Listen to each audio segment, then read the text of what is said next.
My countrymen, good evening. I am now addressing the nation together with the civilian, military, and police sectors, the organizations that would count in our enforcement of the laws to protect the people of the Republic of the Philippines. Pardon may broken Tagalog, pero sa mga kababayan ko, kayo, ako, do not panic. Huwag kayo masyadong ma-stress na parang hindi mo na magawa ang gusto mong gawin. Pwede pa rin, pero may restrictions tayo. May mga kondisyon dahil nga sa crisis. The crisis is very, very clear. COVID-19 is spreading all throughout the country, including the Philippines. Ang ano natin dito is there is no cure. Wala naman tayong mabili sa mga butika, pharmacy to buy the medicines to cure COVID-19. It's a virus. Ang panglaban lang natin dyan yung katawan natin na medyo in good health, na walang sakit. Yung medyo mahina, make yourself healthier by whatever means, maybe food, vitamins, but most of all, try to obey what government is suggesting or ordering you to do. Huwag kayong matakot, huwag kayong manervyos, pero wala pang sabi ko mga antidote nito. It would only come in a form of a vaccine. Kagaya ng kagating kayo ng aso, tapos there is the tawag nilang rabies or rabies, if you may, pang-away. Sarili rin niyang it's a form of their germs, mutate lang to fight, to warm our bodies, magbigay ng signal sa katawan natin na merong mga germs na pumapasok sa katawan mo, and the only way to fight it is to yung mga sundalo na tawag nila antibodies, yung pang-away mo sa mga madudumi, mga kagaw, germs, sila yung ma-alert at sila yung papatay ng virus. But until now, wala pa ho yan. So, nandyan na yan. It's a serious one. It is true. Huwag ninyong maliitin. Do not minimize it. I said, but do not kill yourself with worry, because government is doing everything possible to make it at least controllable. But kung kayo po ay mag-cooperate, pag hindi kayo na-cooperate, the problem would start, and it would start with you and end with you pagka ganon. So, yung mga sinasabi na social distancing, sundin lang po ninyo, at yung mga binibigay na well ahead ng Department of Health, sundin ho ninyo kung anong sinasabi ng mga doktor, kasi sila po ang marunong niyan. Ang military, ako, lahat na hindi doktor, walang alam, wala kaming maitulong sa inyo. It's only the medical people and medical experts who can help us. So listen to them. Dito sa atin, it's Secretary Doke, and Secretary Doke would articulate kung anong nalaman niya, anong bago na pumasok na impormasyon, and he would tell us what to do. So it's very important to give credence to what he says. Ang importante niyan, sumunod kayo. At meron ho kaming itong task force, interagency to, kasali na ang military pati police, kasi kailangan namin ang tulong nila kung sakali man lalala talaga to. Maybe this would create a public disturbance, disorder, but tingin ko hanggang dyan lang naman kasi, you know, I know that you want to follow because you want to help everybody, including yourself and your family. Meron ho kaming resolution ngayon, but maybe I will convert this into an executive order para masunod talaga lahat. Ang sinabi dito, ang una, ang resolution is yung a province quarantine is advised when there are at least 2 positive COVID-19 cases belonging to different municipalities, component cities, or independent component cities in the same province. Ito ng national capital ng isang probinsya.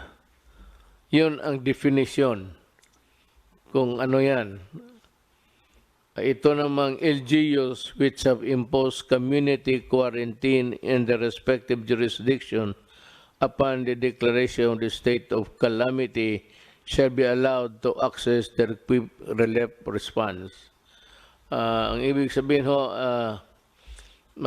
yung ano ninyo sa probinsya ninyo which you have prepared can now be utilized to the fullest with the help of the national government. Itong isa, work in the executive department. Yung departamento ko, yung akin, kasi tatlo yan. Department, ang executive department, ako. Then, Congress is another department. Independent to yan. Hindi kailangan sumunod yan. May sarili sila kung gusto nila. And the other department actually is the judiciary. Magkaiba kami, pero tingin ko, ang mga trabahante sa lahat sa gobyerno na may alam kung anong mga bagay, public works, tourism, nandito sa departamento ko. Yung public health, nandito sa akin, so sila yung inutusan kong mag-aral at ito nga yung mga resulta namin. So work in the executive department shall be suspended during this period. Walang trabaho, suspended sila, walang pumasok, without prejudice to the formation of skeletal workforces of government by government agencies in order to maintain the unimpeded delivery of services to the public. Ibig sabihin sa mga opisina nasyonal, walang trabaho pero may mga skeletal, yung mga few employees volunteer or selected na sila ang muna to man the fort, sila yung papatakbo ng departamento but with a reduced workforce. Ito namang flexible work arrangement shall likewise be encouraged in the private sector. The Department of Labor and Employment and the Department of Trade and Industry shall issue guidelines to safeguard the welfare of workers. all manufacturing, retail, and service establishments are advised to remain in operation during said period, provided that strict social distancing measures are required to be observed by the respective management. Ibig kong sabihin sa pribado, labas sa gobyerno, ang trabaho tuloy-tuloy, pero ganun rin, reduce, ang skeletal pa medyo ano lang, yung pinili lang, at yung walang mga sakit, magtatrabaho sila. But ang may-ari ng factory o anong klaseng negosyo mo, warehouse, see to it that they are taken care of by their mga management. Huwag ninyong hayaan ang mga trabahante ninyo. Mass public transports, including the light rail transits, the metro rail transit, and the Philippine National Railways shall continue in operation. Tuloy-tuloy ho ang trabaho ninyo, provided the Department of Transportation shall issue guidelines to ensure social distancing in said public transport. Ibig sabihin, tuloy-tuloy ang trabaho ninyo, pero ang social distancing, yung distansya mo to the other fellow, medyo malayo. Kasi pag nag-ubo siya, o umatching, at least ang yung germs niya hanggang doon lang, hindi niya maipasa because there is the distance. Kaya it behooves upon the transportation department to come up with the guidelines based on what the health department orders. Lahat dito po, ang pinaka-importante, pinakatigas, ika nga, ang Department of Health. Kung ano man ang gagawin natin, kung anong iutos nila para sa atin, susundin talaga natin. Hindi ako, kung hindi si Dr. Duque ng DOH. Land, domestic air and domestic sea travel to and from Metro Manila shall be suspended beginning 15/2020, March 15, 2020, and to end on April 14, 2020 sa alas 12, subject to the daily review by the Interagency Task Force. So, walang lumipad, ang mga travel is limited, pero itong mga railways sa baba, okay yan. At the same time, observe again social distancing. Pero sa aeroplano po, beginning March 15, 2020, March 13 tayo ngayon? 12. March 15, midnight, from, it takes its force and effect. So, tandaan ho ninyo yan. Pero subject again to review day to day. Tingnan namin kung ano ang nangyayari. Kung if there is a slowdown in the contagion or ganun yan medyo mawala lang ng kanya, that is the history of itong mga sakit na ito. They come and go in every 2 or 3 generations. Meron talagang problema itong binigay sa atin at wala tayong magawa,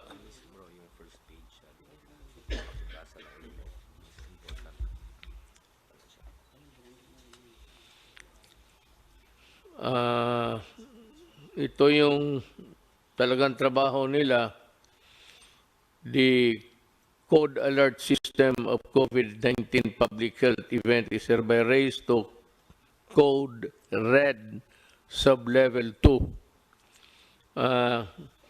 The Department of Health has to explain to the public itong wherewithals ng Code Red Sublevel 2, I think, which is the highest sa prescribed ng WHO. Medyo nandito na tayo sa maximum. And it is really for the protection of humanity.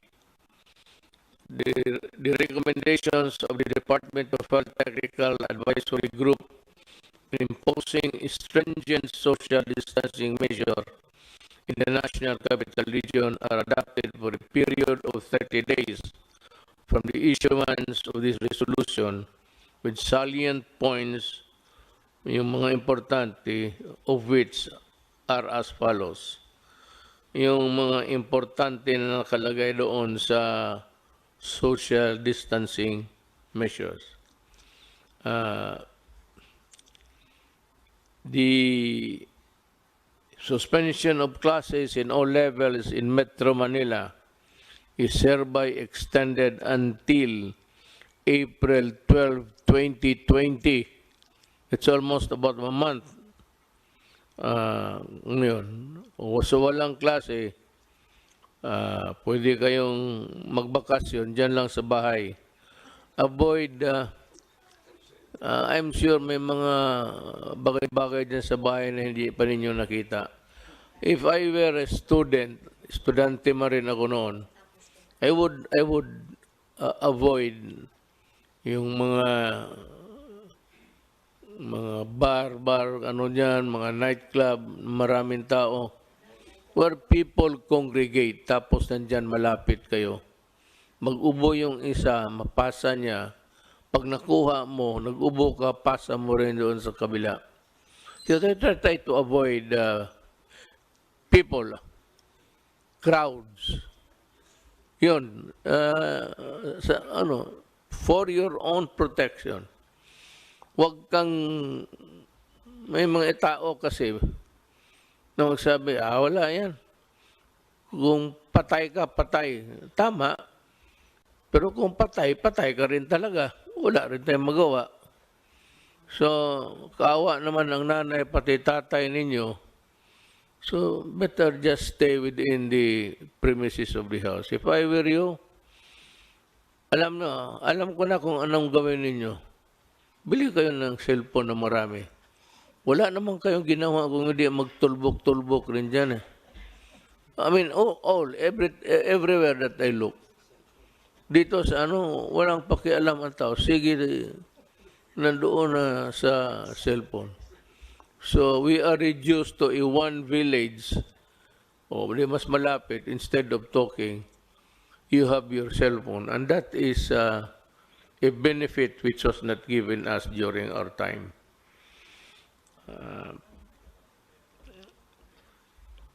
Number 1, the suspension of classes in all levels in Metro Manila is hereby extended until 2012-2020, provided that all students shall continue to fulfill their educational requirements during said period.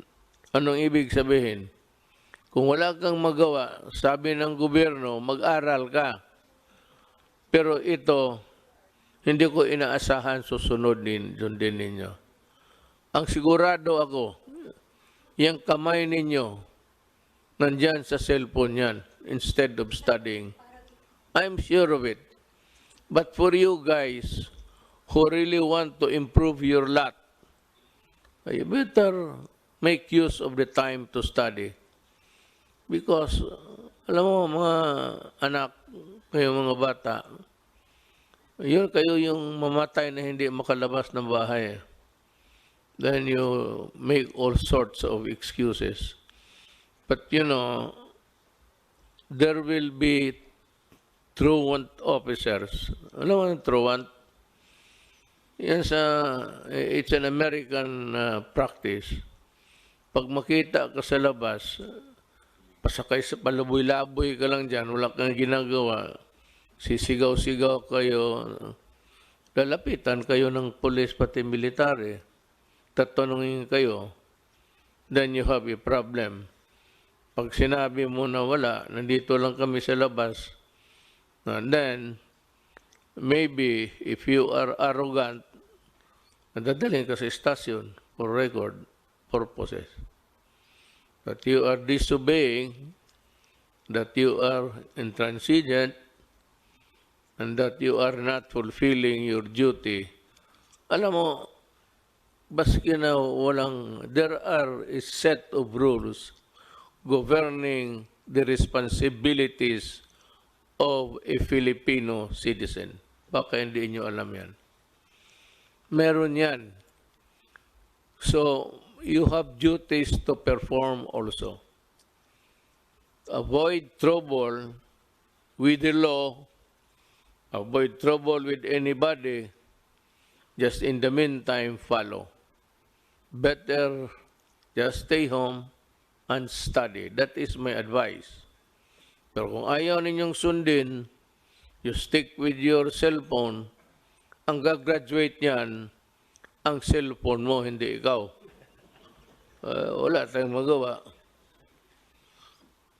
Mass gatherings defined as a planned or spontaneous event where the number of people attending could strain the planning and response resources of the community hosting the event shall be prohibited during said period. Yung magplano, whether nakaplano kayo na mag-meeting o may rally, either naplano na ninyo, spontaneous na, sige, mag-ano tayo, gawin ito natin, total, wala na rin tayong gawin, ganito na ang magsayawan na lang tayo. You know, I do not want anybody interfering in your enjoyment as a citizen of this republic. Ayaw ko na masita kayo ng police pati military. It could be messy. Kasi yung iba sa inyo suplado.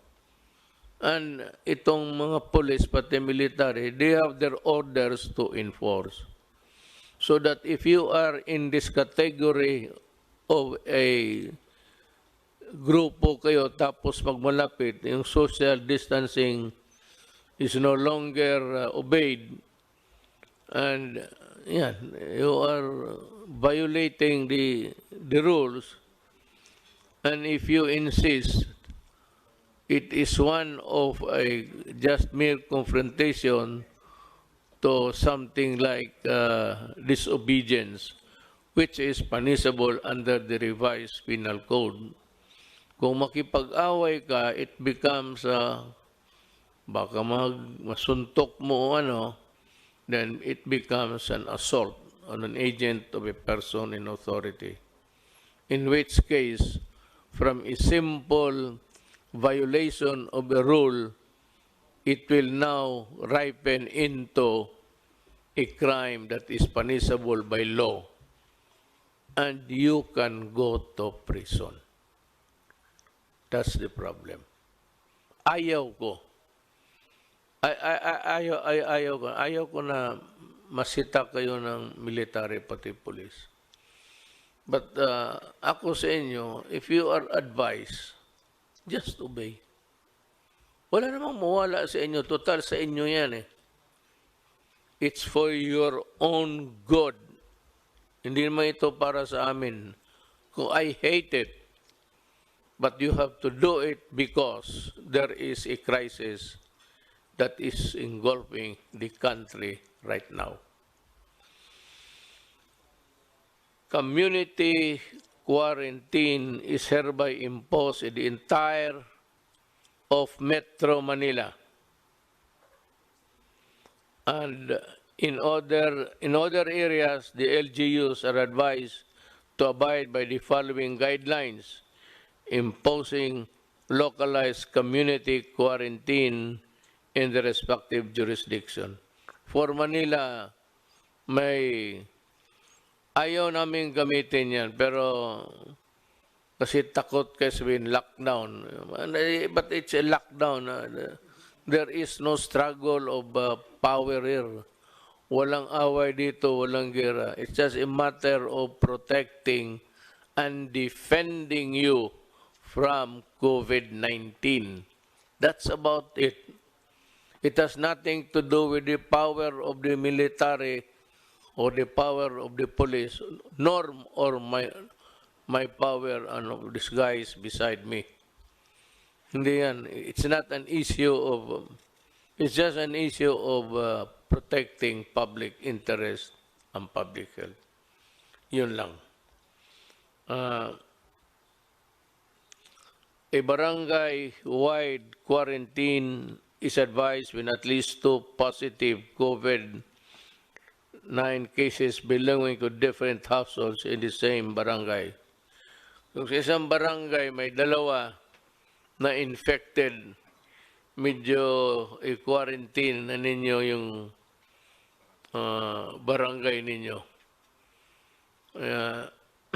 Itong problema sa dalawa, sabihin na it behoves on the barangay captain actually. The barangay captain is under the administrative code is a person in authority.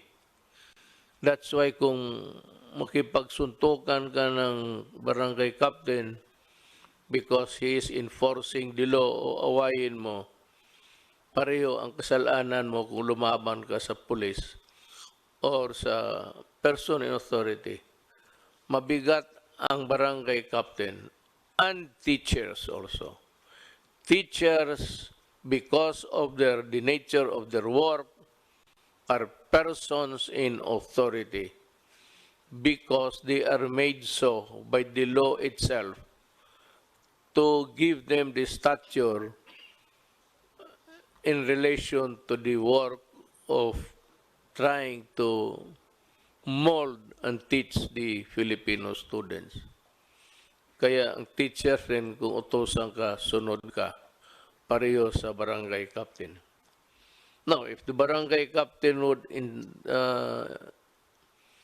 ask the teachers to help in the enforcement, you better obey because they are in the exercise of teaching the persons there of the barangay of the dangers is part of their work. Then you have the municipality, citywide quarantine is advised when at least 2 positive COVID-19 cases belonging to different barangays in the same municipality. Kung sa munisipyo kayo, tapos isang barangay dyan, may dalawa na tinamaan ng COVID-19, diagnosed to have COVID-19 infection, magka-quarantine na rin kayo. And, before I forget, I do not have enough soldiers and policemen to cover all over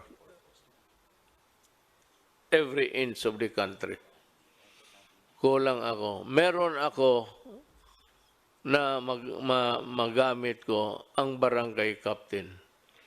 Ang barangay captain is bound by what is written here, whether by way of rules implementing in the meantime or if it becomes part of an executive order.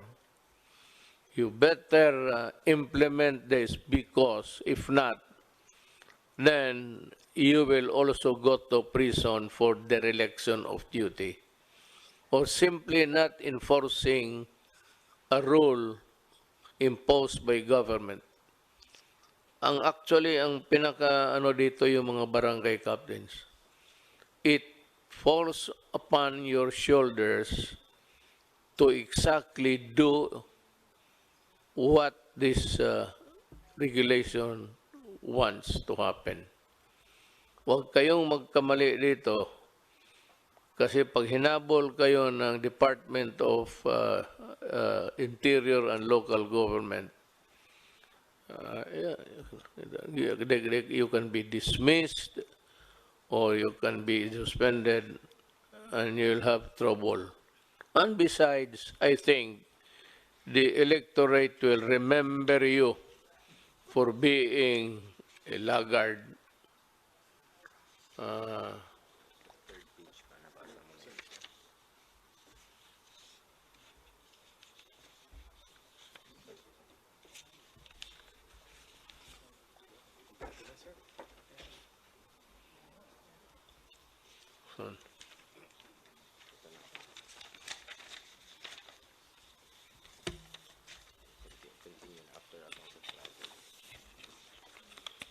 Kita mo si Senator Go, siya lang ang working hard talaga.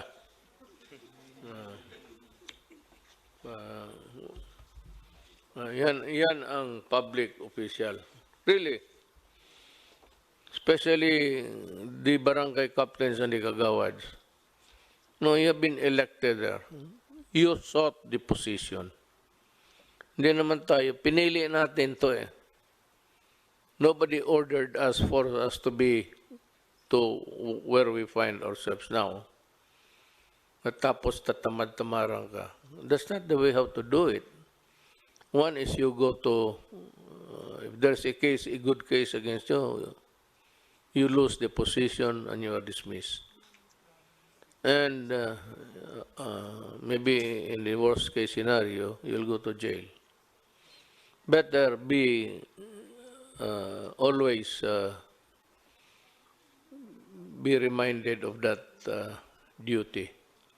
Pinili mo yan, huwag kang magtamad-tamaran kasi matatamaan ka. Ginusto mo yung position, magtrabaho ka. The aforesaid measures shall be subject to close monitoring and reassessment after the expiration of 7 days from the issuance of this resolution. You know, we will review, I have imposed upon the cabinet members and the entire members of this task force to be present every day. I know that it is hard for them. It is really an imposition. It's quite maybe a burden, but ganun rin ang sinabi ko sa kanila. Nandito tayo sa gobyerno. You choose to be a part of government, and there is a crisis with no solution in sight. Walang solution unless there is a vaccine by the grace of God na may makita o maimbento ng ating mga scientists. It could be the Philippines for all you know. But I'm just telling you what you're supposed to do. Ang isa is the LGU outside of the National Capital Region, yung labas ng Metro Manila, are advised to exercise sound discretion in suspending classes in the respective localities without prejudice to a determination by the national government to suspend classes if the situation so warrants. So, ang LGUs, may kunting leeway, and just a little elbow room para makagalaw kayo to respond to the crisis in the community. But it does not allow you to suspend classes on trivial and for, stupid reasons. It is only done because you have to protect them. from the COVID-19. Yan lang talaga. Do not do it just to please everybody. Or sa bagay, I have full faith and confidence in our supervisors, teachers. I'm just saying that please do not do it the way others would want it to happen. Mas maganda yung walang klase, walang ganon. Wag mong gawin yan because in the following statements, the Philippine National Police and the Armed Forces of the Philippines, in coordination with the Interagency Task Force, shall be called upon to ensure effective and orderly implementation of the above measures. Hindi ito martial law. It is not a martial law. It's not even something extraordinary. But what is sought to be solved here is again, walang iba except to fight the virus and to exact compliance. Mas mabuti talaga yung maniwala kayo.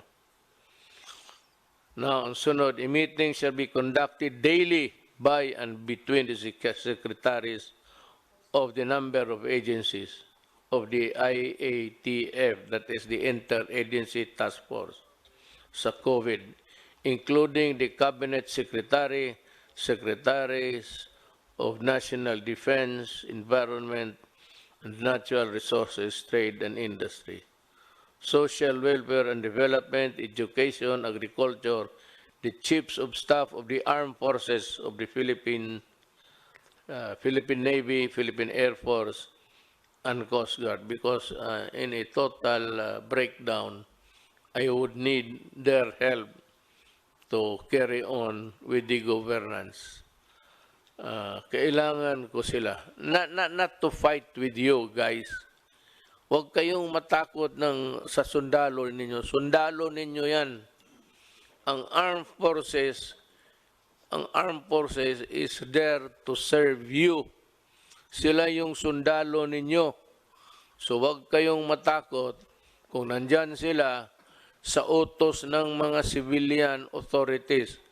Yung mag-utos sa amin, Department of Health Secretary lang naman eh. So, but when he says to the military and the police, you have to implement this.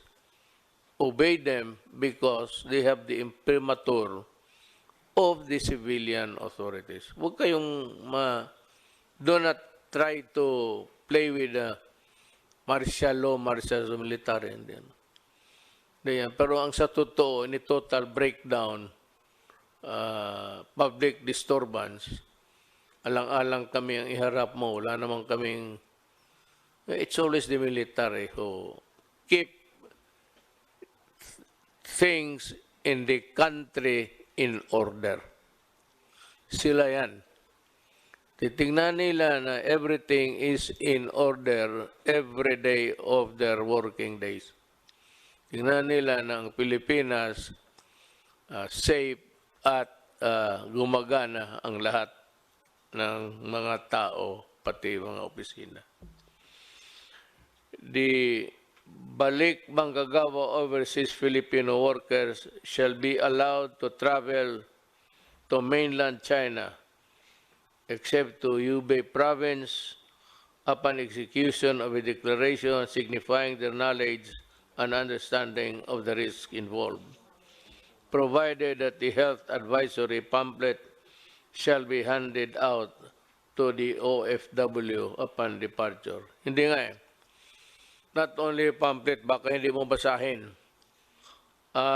You will be gathered in one corner or in one room, one corner, at sabihin sa inyo ang mga, I don't know if it's a Tagalog or Bisaya, mga risgo, the risks that you will be taking when you go back to China.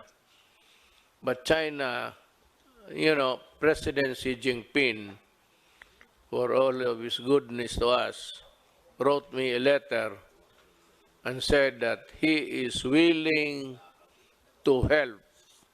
All we have to do is to ask. Ako, ang tingin ko, maybe there will be a time if things deteriorate that I have to call on China to help. He has said that they have managed the crisis very well in this country, and he is very much willing to help kung kailangan. So, to the Chinese government, to the people, especially to President Xi Jinping, thank you for the consoling words, and maybe, I hope it would not reach to that point, but maybe we will need your help. Salamat po.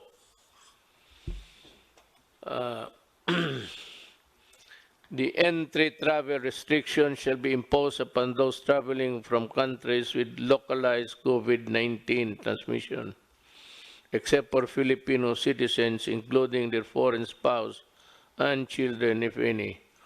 Holders of permanent resident visa, remember, Filipino, walang problema.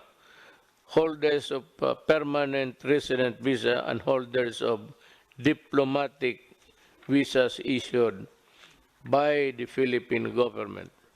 Yung travel dito ang gustong pumunta, hindi tatanggapin, lalo na kung yung bayan nila has ordered a restriction sa travel. Mismo yung bayan nila hindi pumayag na mag-travel sila tapos pupunta sila dito, hindi rin natin sila tanggapin. But ang Pilipino, pati yung pamilya niya, because they are Filipinos and this is their country, they are very much welcome to come back. Lalo na sa panahong ito, if they want a more secure, comfortable place. Now, with regards to itong mga diplomat, hindi naman kailangan papasukin yan sila. Total, kung sabihin lang rin sa kanila, huwag kayong lumabas dyan sa embassy ninyo. Huwag kayo magpasyal-pasyal, dyan lang kayo. Kasi baka kayo pa ang magdala ng sakit ng ulo sa aking bayan. I don't mind Filipinos giving me a headache, but I certainly do not want anybody other than Filipinos to be giving me headaches. So yan ang yun ho ang maibigay ko sa inyo na payo. You might, sometimes it's a convoluted thing to listen, pabalik-balik. Ang simple lang yan. The purpose to protect and defend you. From what? From COVID-19. Then what is the purpose of government? The purpose of government is see to it that things are in order. To do that, if things deteriorate, I said, the military and the police will maintain order. Kaya nga tawag niyan, peace and order. There has to be a peace, and that peace, nakalagay na, orderly. There must be order in the country, and that is all. The purpose is to, I said, guard your sumunod lang kayo, lahat ng bayan ng buong mundo nauna pa sa atin. Tayo tinitignan lang kasi mabilis sa kanila. In Italy, it's 1,000 a day sila ang pasa ng contagion. Dito sa atin, medyo maliit pa. Pero numbers in a crisis can be, cruel. But overnight, makita mo, meron ng talagang mabilis na. So what we are trying to control is people with COVID, na tapos yung ilayo natin yung healthy ones, sila yung i-target natin, not for anything, but for their own good. They will be asked to maybe go to the hospital and seek treatment. Yung mga test ng test diyan sa para sa kung may infection ka o hindi. Libre yan. Libre, no? Libre, walang bayad. Wag naman kung healthy ka, no need. But if you are experiencing ubo, itong ano na ubo, tapos pag ubo mo, masakit yung likod mo, the lungs. Ang lungs mo ang titirahin dyan eh.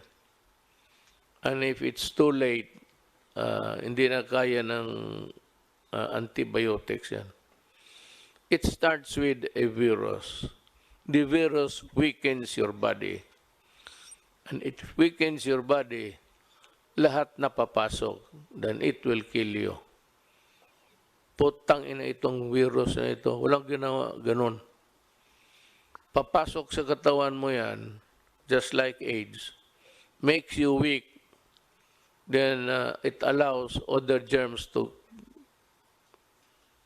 come into your body, and you get sick, usually pneumonia yan.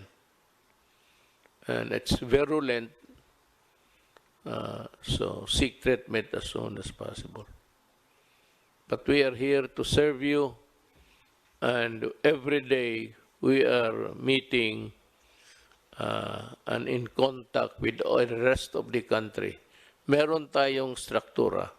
The structure really, people are asking, what is your preparation? What's the structure? My God, yung structure natin is itong health. Meron yan silang regional all over. Then meron yung city health, provincial health. But yung national, yun yung mga regional health centers. They are already well equipped and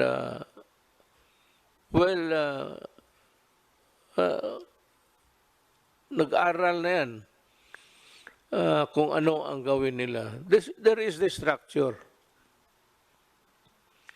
So, sumunod lang tayo at hiningi ko sa inyo, kunting pasensya lang. It's for your own good. Para sa akin, kung ayaw mo na, baka ako ang mamatay, hindi ka maawa sa akin dahil sa kalokohan mo, ayaw mong sumunod. So, let's help each other at this time of our life because everything is placed in jeopardy. Delikado talaga. Totoo ito, crisis talaga ito. Kasi walang gamot. Okay? Salamat po. Thank you for listening.